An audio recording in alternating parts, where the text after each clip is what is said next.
got an email from an American producer for Namco Bandai, and he asked if I'd be interested in helping, basically as a story consultant, coming up with a story on a new game. I didn't know what the game was, and he wouldn't say. He called me, I called him. We started talking a lot about game philosophy, kind of became friends, kind of bonded a little bit, but he still wouldn't tell me what the game was. I'm like, I don't know.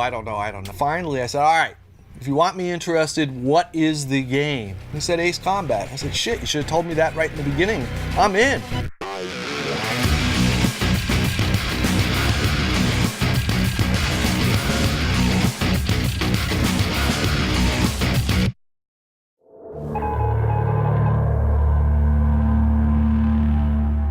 We spent a lot of time talking about how games tell stories.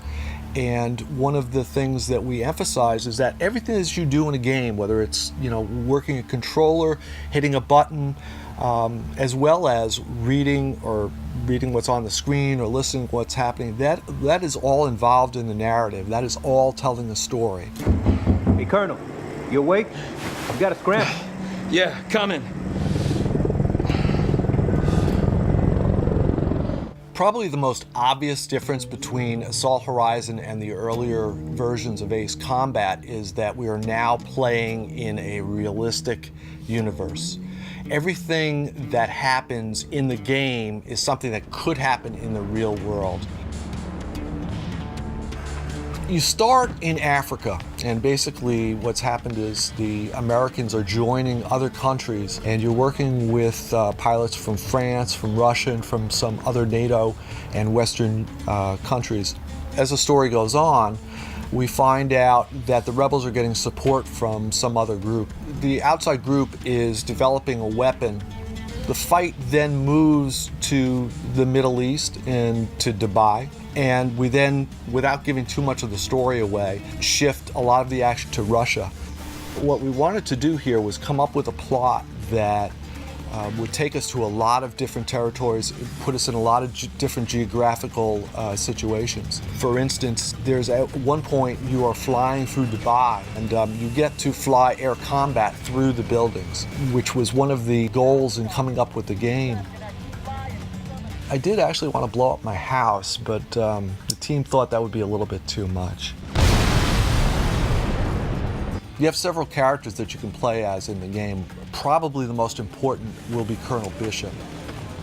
Early on in the process, I actually watched a movie with Bruce Willis. I'm not sure that a lot of people will have watched Tears of the Sun, but it's a fantastic movie. And I saw Bruce Willis's character, and I said, shit, man, that has got to be the main character of this story.